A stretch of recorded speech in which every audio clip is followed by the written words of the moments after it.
आप तो पत्नी धर्म की बातें करती हैं महारानी, तो क्या ये आपके पत्नी धर्म के विरुद्ध नहीं कि आप कोई भी बात अपने पति से छिपाएं? महाराज, आप मुझ पर संदेह कर रहे हैं। एक बात सदा याद रखिए कि मंदोदरी अपने पतिव्रत धर्म के लिए जानी जाती है और भविष्य में भी मंदोदरी की पहचान उसका पतिव्रत धर्म होगा।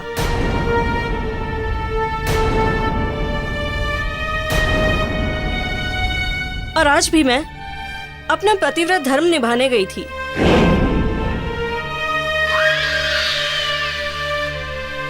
आओ मेरे बच्चों, मेरे साथ चलो।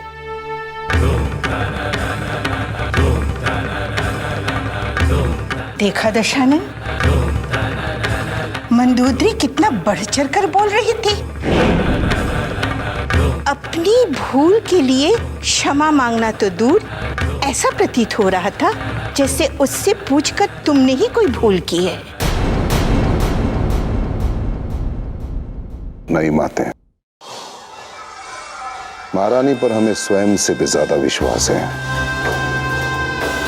कि जो कुछ भी करेंगी, जहां भी जाएंगी, ये सब हमारे भले के लिए होगा। विश्वास है हमें। किंतु भाभी इस प्रकार एकाएक कहां जा सकती है? और ऐसा क्या है जो वे भैया रावण से भी छुपा रही है? अवश्य ही कोई गहरा रहस्य है इसमें।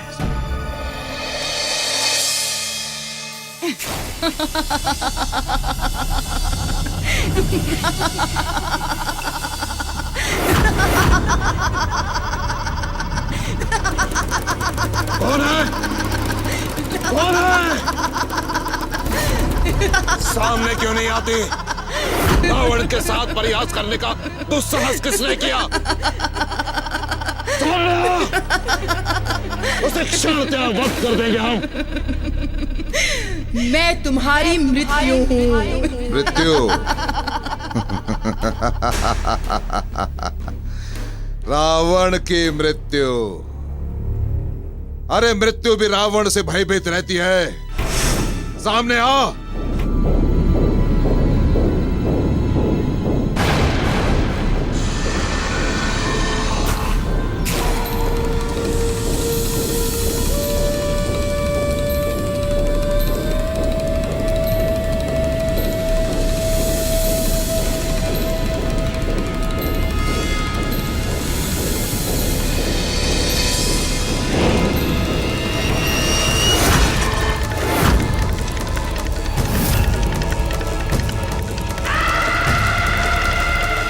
दशानन, मेरा श्राप है तुझे। एक स्त्री के कारण ही तेरा विनाश होगा। स्त्री को पाने की लालसा ही तेरे विनाश का कारण बनेगी।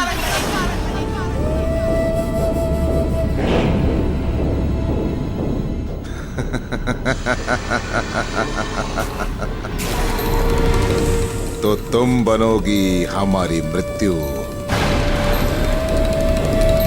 वो एक स्त्री रावण के मृत्यु का कारण बनेगी।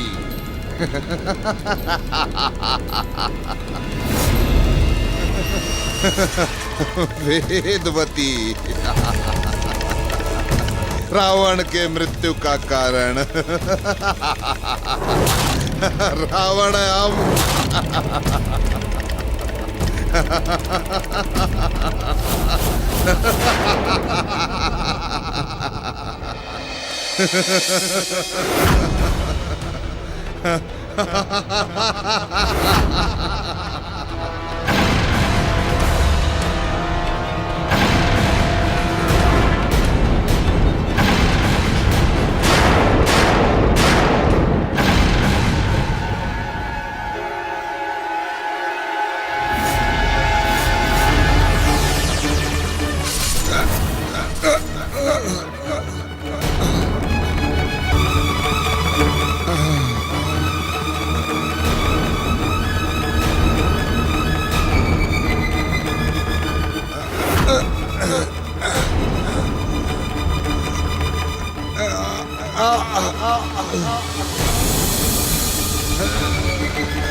नहीं नहीं, एक स्त्री हमारे मृत्यु का कारण नहीं बन सकती। इसी क्षण समाप्त कर देंगे तुझे। कहां है तू? क्या हुआ स्वामी? अरे कहां है तू? इसी क्षण तुझे समाप्त कर देंगे। क्या हुआ आपको स्वामी? होश में आइए, होश में आइए स्वामी।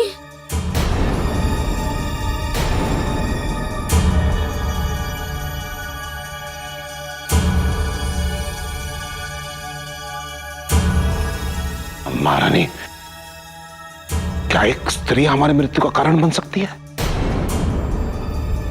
क्या एक स्त्री हमें रावण को मार सकती है?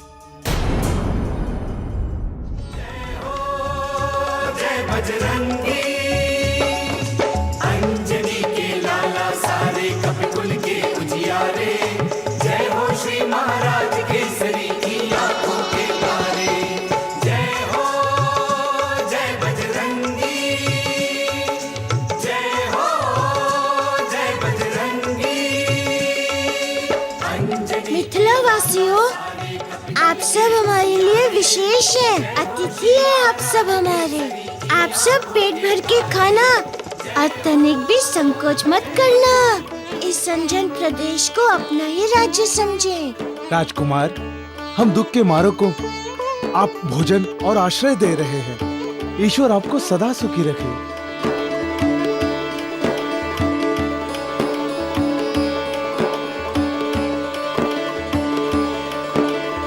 तुम कब आए? और ये सब कौन है? माँ, जब तुम पूजा करने गई थी उसी बीच में मैं आ गया था। और ये सब दुख के मारे असहाय लोग हैं, भूखे प्यासे हैं।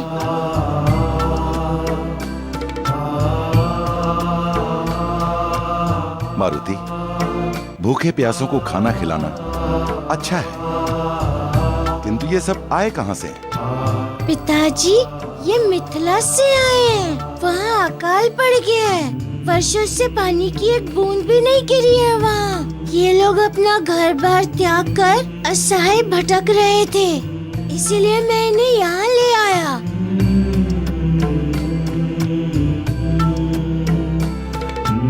महाराज, आपके पुत्र तो बड़े ही दयावान हैं। आज इनके कारण ही हम सबका जीवन बच पाया है, अन्यथा हम सब भूखे प्यासे जाने कहां कहां भटक कर मर गए होते। अब आप यहाँ आ गए हैं, इसलिए चिंता मत कीजिए। जब तक मिथिला की स्थिति ठीक नहीं होती, तब तक आप हमारे अतिथि होंगे। आप सबके भोजन पानी की व्यवस्था हम स्वयं करेंगे। धन्य हो अंजन प्रदेश, जहाँ के महाराज इतने दयालु हैं। आपको और इस धरती को हम सब मिथिला वासियों का शत शत नमन।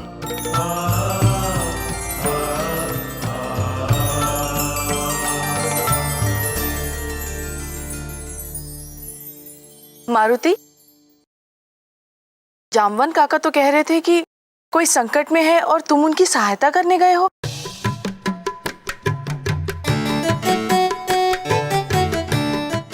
वो माँ क्या है कि अंजना, तुम सदा मारुति को संदेह की दृष्टि से ही क्यों देखती हो?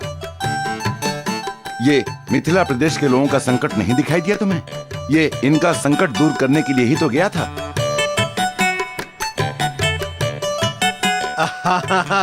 वही तो, इन्हीं की सहायता करने तो गया था हमारा मारुति। किंतु मैं तो ये कह रही। माँ, ये किंतु परंतु छोड़ो, तुम्हें अतिथियों के भोजन की व्यवस्था भी तो करनी है। मैं चाहता हूँ कि मिथिला के लोगों के लिए तुम अपने हाथों से लड्डू बनाओ।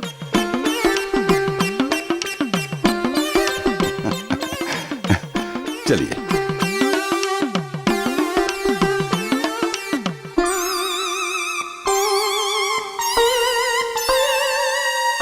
अब आपको क्या हुआ काका? आप किस सोच में डूब गए? मारुति, महाराजा जनक तो धर्म कर्म करने वाले राजा हैं और उनकी प्रजा भी। फिर उस दुष्ट रावण के कुकर्मों का फल वो क्यों भुगत रहे हैं? जबकि दंड तो उस दुष्ट रावण को मिलना चाहिए जिसने ऋषियों के रक्त से भरा कुंभ मिथिला में जाके गाड़ दिया था। ये क्या न्याय नहीं कि करे कोई और भरे कोई? काका, उस मूर्ख रावण को नहीं पता कि उसने स्वयं अपने हाथों से अपने ही नाश का बीज बोया है। उसी रक्त कुंभ से देवी लक्ष्मी सीता माता के रूप में धरती पर रावण के अंत के लिए अवतरित होने वाली है। हाँ मारुति, देवी सीता के जन्म के साथ ही उस श्राप के फलित होने का समय भी आ गया है। वेदवती ने जो श्राप दिया था रावण को कि एक स्त्री ही तुम्हारी मृत्यु।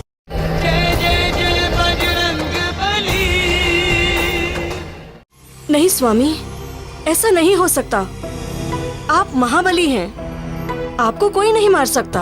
आपने अवश्य ही कोई स्वप्न देखा है स्वामी। स्वप्न नहीं देखा, परंतु स्वप्न में एक स्त्री हमें कैसे मार सकती है? कैसे मार सकती है?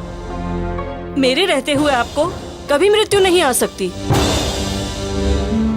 क्योंकि मैं तो आपके लिए। दशानन, पुत्र, क्या हुआ पुत्र? मैंने तुम्हारी चीख की ध्वनि सुनी थी। माते वो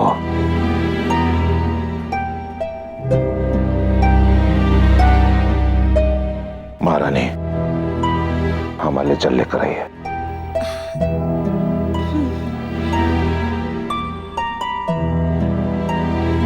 दशानन, मुझे बताओ क्या हुआ? क्या हुआ था कि तुम इतने जोर से चिल्ला पड़े? माते, क्या कोई स्त्री हमारे मृत्यु का कारण बन सकती है? स्त्री? नहीं नहीं पुत्र, किसी स्त्री के हाथों तुम्हारी मृत्यु हो ही नहीं सकती है।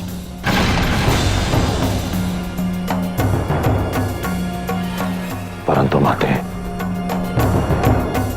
वर्षों पहले जो वेदवती ने हमें श्राप दिया था, क्या वो फलित होगा? दशानन, मेरा श्राप है तुझे। एक स्त्री के कारण ही तेरा विनाश होगा। स्त्री को पाने की लालसा ही तेरे विनाश का कारण बनेगी। बार बार माते हमारे स्वप्न में आकर वो श्राप का स्मरण करवाती रहती है। भयभीत हो जाते हैं माते, भयभीत हो जाते हैं। एक स्त्री? नहीं रावण, एक स्त्री के हाथों तुम्हारी मृत्यु हो ही नहीं सकती।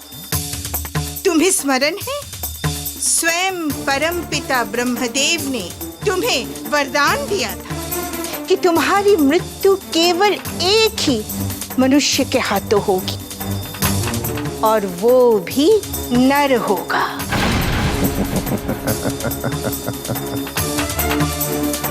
हाँ माते, आपने मेरे संतप्त मन को शांत किया है। कोई नहीं मार सकता मुझे। तो स्त्री, वो तो कदापि नहीं।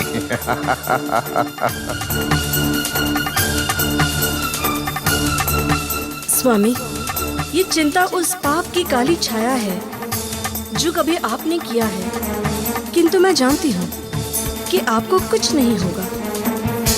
यदि एक बार अमृत आपकी नाभि में स्थापित हो गया तो आपके प्राण सदा के लिए सुरक्षित हो जाएंगे। मारुति, अब तुम बड़े हो गए हो, शिक्षा ग्रहण करने की आयु हो गई है तुम्हारी। इसलिए तुम्हारी मां ने यह निर्णय लिया है कि तुम्हें गुरुकुल भेज देना चाहिए।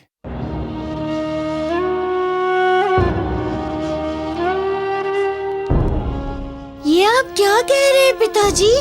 मारुति, तुम्हारी शिक्षा ऋषि तृणबिंदु के आश्रम में होगी।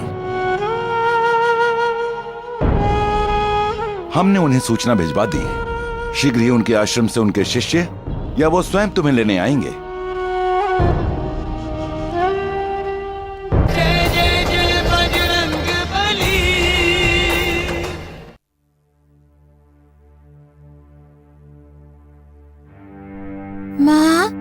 तुम मुझसे रुष्ट हो? क्यों अपने आंचल की छाव से दूर कर रही हो? क्या तुम मुझसे प्रेम नहीं करती?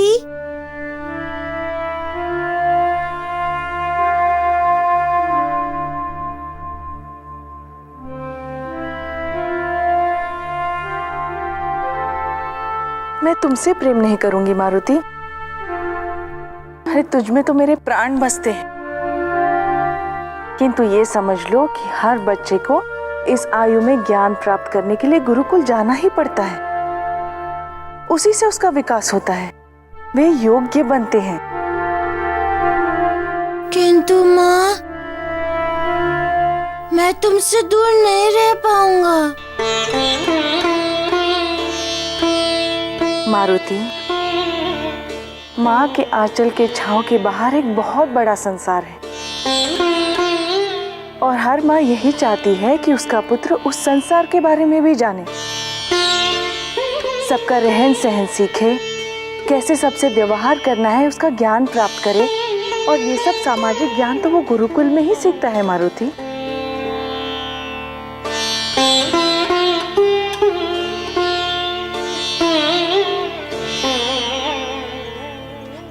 मेरे लाल, दुखी मत हो। क्या तुम ये चाहते हो कि सब ये बोले कि मारुति की माँ ने ममता मोह के कारण अपने पुत्र को अपने पल्लू से ही बांधे रखा, उसे शिक्षा प्राप्त करने के लिए गुरुकुल भेजा ही नहीं और मारुति अज्ञानी ही रह गया? ठीक है माँ, जैसी तुम्हारी इच्छा।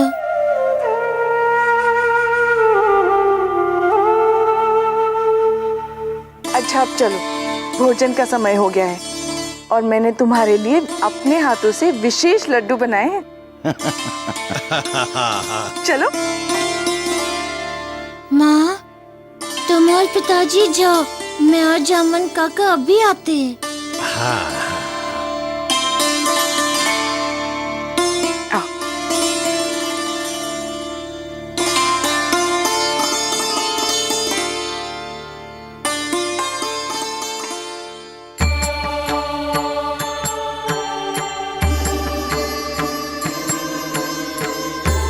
काका, मुझे तो गुरुकुल जाना ही पड़ेगा।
काका, अब तो मुझे गुरुकुल जाना पड़ेगा। अब मिथिला वासियों का ध्यान आपको ही रखना है और उन्हें किसी भी तरह समझाकर वापस मिथिला भेजना है। मारुति, उनकी चिंता तुम मत करो, उन्हें मैं संभाल लूंगा। किंतु चिंता तो इस बात की है कि भविष्य में क्या होगा। तुम तो गुरुकुल में रहोगे और प्रभु श्री राम ने कोई आदेश दिया तो उसे तुम कैसे पूरा करोगे? काका, भविष्य में जो सबसे प्रमुख घटना होने वाली है वो है माता सीता का जन्म। रावण के विनाश का द्वार माता सीता के जन्म से ही खुलने वाला है, परंतु उस घटना में अभी कुछ समय शेष है। मारुति, महाराजा जनक ने विद्वानों के सम्मेलन में रावण को महाविद्वान की उपाधि देने से मना कर दिया था। तभी से रावण ने महाराजा जनक से बदला लेने की ठान ली थी। जनक, ये अपमान हम जीवन भर नहीं भूलेंगे, कभी नहीं भूलेंगे। उसी चिढ़ में महाराजा जनक के राज्य की धरती में रावण ने उस श्रापित रक्त कलश को दबा दिया। वो रक्त कलश ही तो रावण के विनाश का द्वार है काका। उसी कलश से माता सीता का जन्म होना है। हाँ?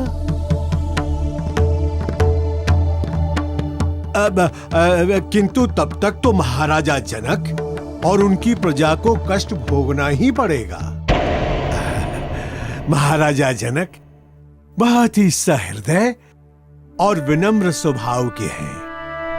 अपने ऊपर आए हुए कष्टों को तो वो सह लेंगे, किंतु उनकी प्रजा पर आए हुए कष्टों को देखकर न जाने उन पर क्या बीत रही होगी।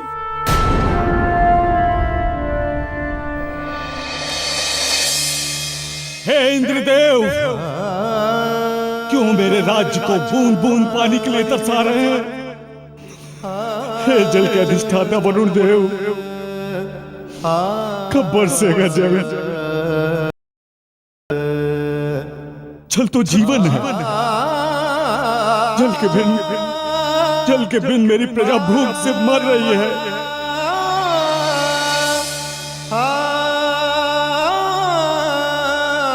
हे इंद्रदेव, हे वरुण देव, अब मैं अपनी प्रजा का दुख नहीं देख सकता। चाहो तो आप मेरे प्राण ले लो। दया करो भगवान, मुझसे उनका दुख नहीं देखा जाता। शांत हो जाइए महाराज, सब ठीक हो जाएगा। धीरज धरिए।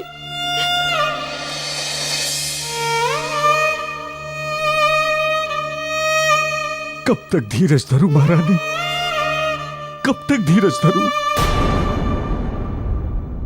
बूंद बूंद के लिए मेरी मिथिला नगरी तरस रही है। भूख प्यास से लोग मर रहे हैं। इन लोगों का दुख मुझसे अब नहीं देखा जाता।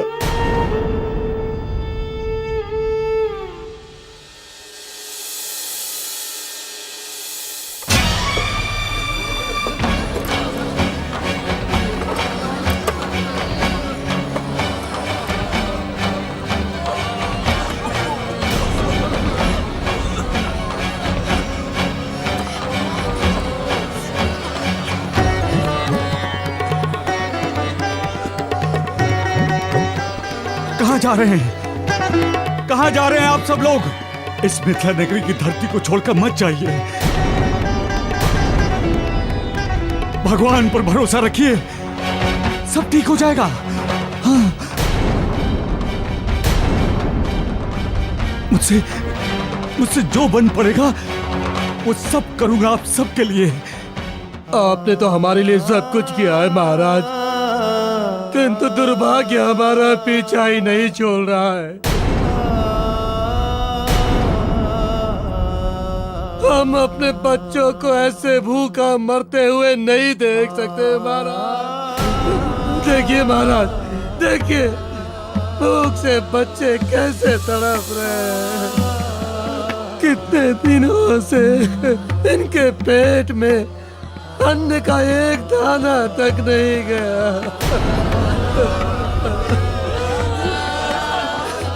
आपके कहने पर हम अपनी जान तक दे सकते हैं महाराज, किंतु इन बच्चों की भूख कैसे सहन करे महाराज, कैसे सहन करे।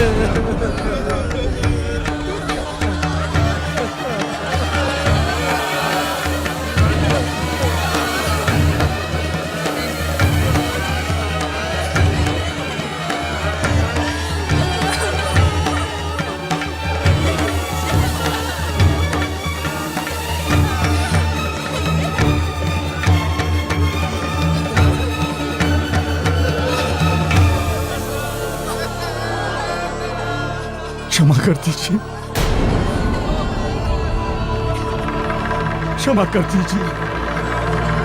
कदाचित कि नहीं हमारे कर्मों का दंड मिल रहा है हमारी प्रजा को। हमें आप सबको रोकने का कोई अधिकार नहीं है। जाइए जाइए, जैसे भी हो सके अपने और अपने बच्चों के प्राण बचा लीजिए। जाइए।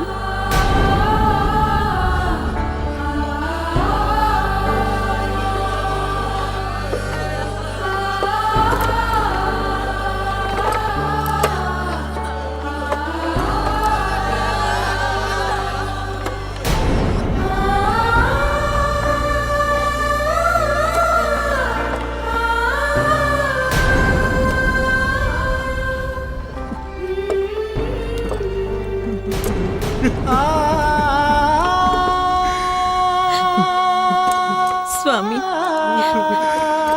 जब दुख का अंधकार छाता है तो अपनी परछाई भी साथ छोड़ देती है। साहस से काम लीजिए, ये दिन भी नहीं रहेंगे। कहाँ से लाऊं मैं इतना साहस? हे धरती माता, मेरा दुख देखकर आपकी भी छाती फटी जा रही है।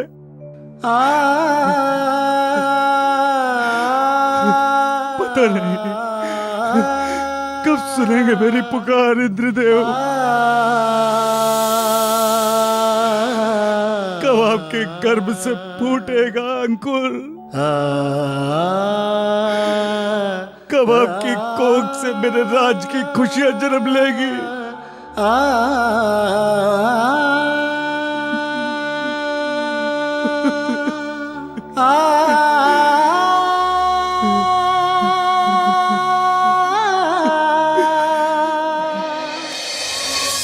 नारायणाय नमः। ओम लक्ष्मीकांताय नमः। पद्मनाभाय नमः। सच्चिदानंदाय नमः। जय जगदीश हरे, जय जगदीश हरे।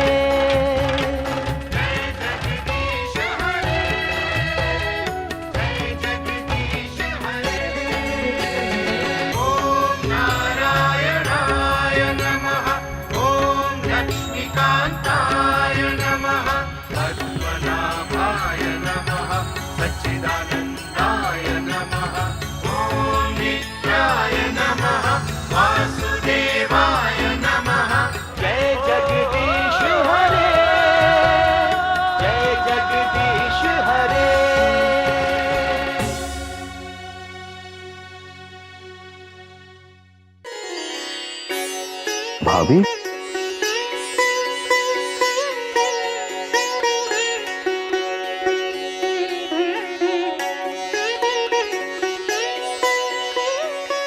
बताइए भाभी, ऐसी क्या आवश्यकता आन पड़ी थी जो इतनी रात गए आपको अकेले यहां आना पड़ा?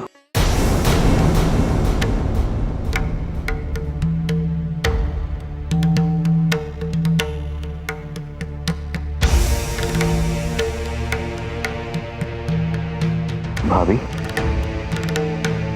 क्या बात है?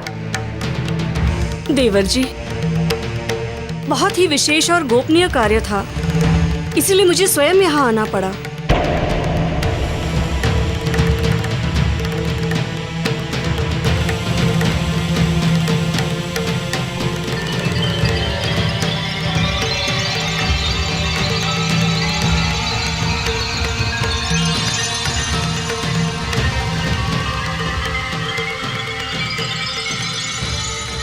ये क्या है भाभी?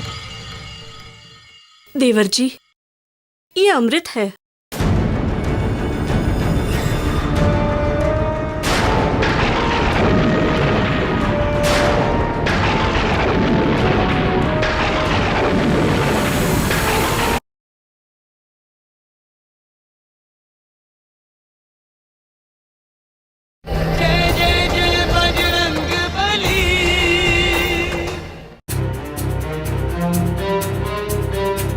अमृत,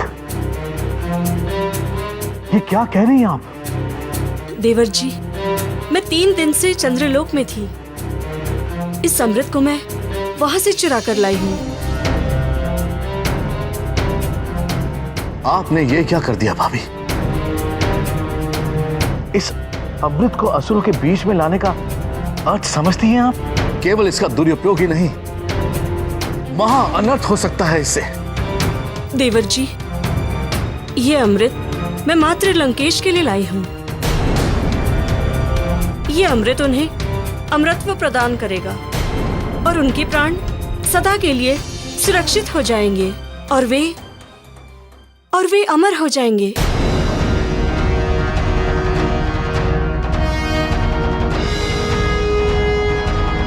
भाभी, क्या आप जानती हैं कि आप जो कुछ भी करने जा रही हैं वो सृष्टि के नियम के विरुद्ध है। यहाँ किसी के भी अमर होने का अर्थ है प्रकृति के नियम को तोड़ना। मुझे सब ज्ञात है, किंतु मैं एक पत्नी हूँ और पतिव्रत धर्म यही कहता है, पति चाहे जैसा भी हो, यदि एक पत्नी उसका हित कर सकती है तो उसे अवश्य करना चाहिए। नहीं भाभी, यदि भैया के मन से मृत्यु का भय निकल गया तो न जाने वो और कितने अधिक अत्याचार मचा देंगे।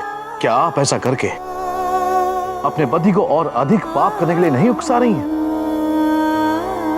देवर जी, मैं उन्हें कदापि पता नहीं चलने दूंगी। मैं उन्हें अधर्म मार्ग से दूर करके धर्म मार्ग पर ले आऊंगी। मुझ पर भरोसा रखिए देवर जी, ये बात लंकेश को कभी पता नहीं चलेगी। भाभी, ये भेद आप कब तक छुपा पाएंगे? यदि भैया को ये भेद आप और मैं ही जानते हैं, ये सदा हमारे बीच में ही रहेगा। मैं बस इतना ही चाहती हूँ कि आप ये अमृत लंकेश की नाभि में स्थापित करने में मेरी सहायता करें।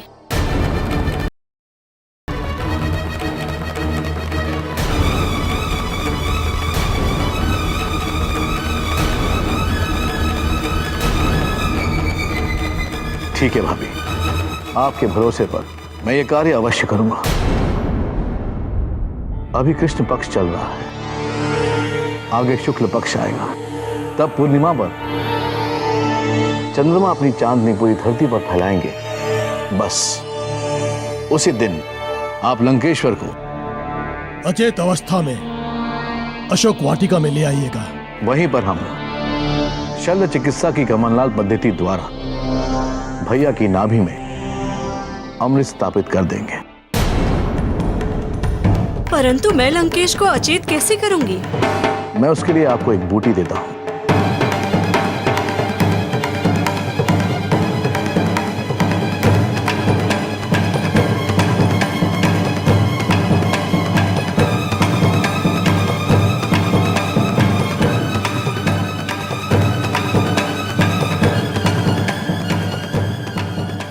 भाभी, पूर्णिमा की रात को इस बूटी को पीसकर सोने से पहले लंकेश को पिला दीजिएगा। ये लीजिए।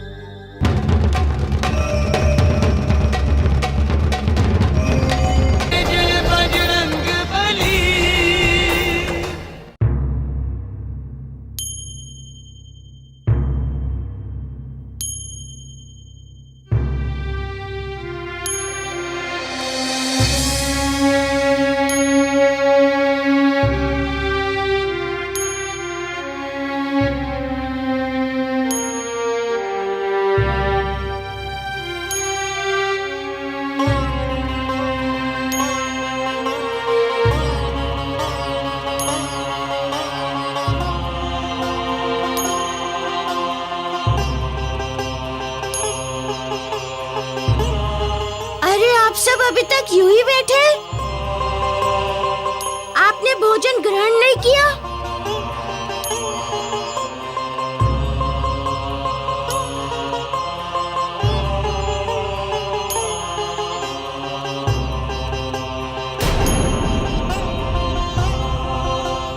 क्या हुआ आप सबको? क्षमा करें राजकुमार, हम ये भोजन ग्रहण नहीं कर सकते। आप ऐसा क्यों कह रहे हैं? क्या हमसे कोई भूल हो गई है? आपसे कोई भूल नहीं हुई है, लेकिन हम ये भोजन कैसे ग्रहण करें? हमें तो यहाँ अच्छा भोजन मिल रहा है, किंतु वहाँ मिथिला में हमारे भाई बंधु सखा सब के सब भूखे होंगे। और ये भी निश्चित है कि प्रजा को भूखा देखकर हमारे माता पिता समान महाराज जनक और महारानी ने भी कुछ खाया पिया नहीं होगा, और हमें अपनी भूल का आभास हो रहा है कि इस घोर संकट की घड़ी में उन्हें हम अकेला छोड़कर कहाँ चले आए।